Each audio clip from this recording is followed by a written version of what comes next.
Hi guys, welcome to ask MBA. आज हमारे साथ हैं अक्षर और धनश्री।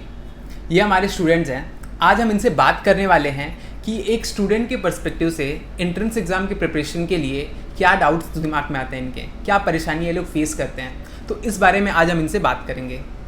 तो अक्षर बताइए। Good evening sir. मुझे पहला डाउट ये है कि अगर मैं जितना भी मेरा कॉन्स का प्रिपरेशन है सब हो चुका है, बट मैं जब मॉक देता हूँ तो वो उसमें ऐसा हो जाता है कि मेरे को समझ रहा है कि वो कंसेप्ट क्या है, पर मैं उसको ये नहीं कर पा रहा हूँ, मतलब उसमें वो डाल नहीं पा रहा हूँ आंसर को। और बाद में अगर मैं प्रैक्टिस वाइज दे रहा हूँ तो मेरा प्रैक्टिस वाइज हो जा रहा है आंसर, बट मॉक में इशू हो रहा है। तो उसमें क्या करना चाहिए वो बताओ आप। ओके, ठीक है। क्या होता है ना कि जो हम प्रैक्टिस मॉक्स देते हैं ना, तो वहाँ पे क्या होता है, जो इन्फॉर्मेशन होती है क्वेश्चन के अंदर वो सब कुछ सामने ही होती है। तो क्या होता है, हम डायरेक्टली उठाते हैं, जो प्रोसेस करना है क्वेश्चन के अंदर वो करते हैं, कैलकुलेशंस, और आंसर आता है, हम टिक करके आगे जाते हैं। ये होता है हमारे प्रैक्टिस मॉक्स में। बट जब एक्चुअल मॉक्स देने बैठते हैं, जो फुल लेंथ मॉक्स होते हैं, वहाँ पे क्या होता है, वो प्रेशर होता है, क्योंकि वहाँ पे हमारे 3 अलग अलग सेक्शन है। ये भी मैनेज करना है, वो भी मैनेज करना है, वो भी मैनेज करना है। तो एक साथ 3 माइंड फ्रेम होता है हमारा। फिर जब हम कौन सेक्शन पे आते हैं तो वहाँ पे क्वेश्चन दिखा, अब उसमें हमें काफ़ी परेशानियाँ होती है कि अब क्या चल रहा है, एक टाइम में हमने क्या सॉल्व किया था या फिर क्या पढ़ा था, फिर उसके बाद हमारे सामने अभी क्या देखने को मिल रहा है। होता सब कुछ क्वेश्चन के अंदर ही है, बट उसको ढूंढना पड़ता है। यहाँ पे वो क्वेश्चंस के अंदर वो चीज़ें हमें ढूंढनी पड़ती हैं कि वो उस इन्फॉर्मेशन को हम कैसे यूज़ करें और कैसे आंसर निकालें। तो अगर आप शांत दिमाग से उस इन्फॉर्मेशन को ढूंढ लेंगे क्वेश्चन के अंदर, तो ही वो आपको आंसर मिल पाएगा। So that's how you have to do.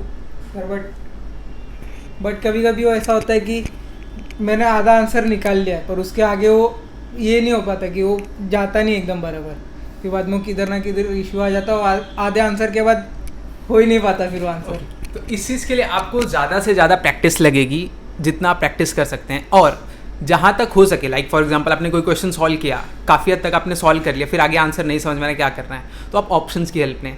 अगर ऑप्शंस उस क्वेश्चन के अंदर हैं, अगर वो टीटा क्वेश्चन नहीं है तो उसके अंदर MCQ है तो ऑप्शंस है, तो आप ऑप्शंस की हेल्प लें, जिसकी हेल्प से आप आंसर के काफ़ी करीब पहुँच जाएंगे और आपको आंसर राइट मिल सकता है।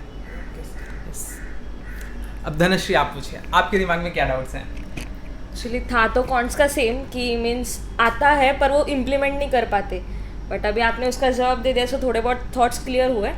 सेकेंड इसकी डेटा इंटरप्रिटेशन में वो सीन क्या होता है कि क्वेश्चंस इजी होते हैं, बट हम लोग जब उसको ये करने जाते हैं, सॉल्व करने जाते हैं ना, तो आंसर्स एक तो अलग आता है और फिर वो आंसर आया भी ना ऑप्शन में, फिर वो गलत निकलता है। वो मेन सीन होता है। ओके, सो डेटा इंटरप्रिटेशन की अगर हम बात करते हैं तो डेटा इंटरप्रिटेशन को सॉल्व करने से पहले ना हमें क्वेश्चन को पढ़ लेना चाहिए। लेट्स से फॉर एग्जांपल आपने कोई एक सेट उठाया, उसके अंदर 4 क्वेश्चंस हैं, तो आप चारों क्वेश्चन को देख लो कि उसके अंदर पूछा क्या गया चारों क्वेश्चन में। फिर आप उस डेटा को एनालाइज करोगे तो चीज़ें ज़्यादा समझ में आएंगी, क्योंकि अगर आप पहले डेटा समझने जाओगे तो आप पूरा ब्लैंक रहोगे। आपको पूरा डेटा बेसिक से समझना पड़ेगा। बट अगर क्वेश्चन पढ़ लिया आपने तो आपको पता चल गया आपको ढूंढना क्या है, तो आपको ज़्यादा मेहनत करने की ज़रूरत नहीं पड़ेगी। क्योंकि अगर आप सिर्फ और सिर्फ डेटा समझने आओगे तो आपको एक्स्ट्रा मेहनत करनी पड़ सकती है। लाइक फॉर एग्जांपल अगर वो एक टेबल है तो टेबल के अंदर कुछ वैल्यूज लेट से मिसिंग है, तो आप सारी वैल्यूज़ फिल करने की कोशिश करोगे पहले तो। लेकिन अगर आपने क्वेश्चन पहले पढ़ लिया है तो आपको पता होगा कि आपको ढूंढना क्या है, तो इस तरीके से आपका टास्क कम हो जाएगा। सो that's how the things will be for data interpretation. तो इस तरीके से आपको आंसर भी ईजिली मिल जाएगा उसके अंदर। यस ओके, सो आज हमने देखा कि कैसे स्टूडेंट्स के दिमाग में क्या क्या डाउट्स आते रहते हैं, क्या चलते रहते हैं। तो we are here at vision MBA, so you can connect with us, you can ask us कि आपको क्या परेशानी हो रही है मॉक्स देते टाइम या प्रिपरेशन करते टाइम। तो we are here to help. Thank you, do good.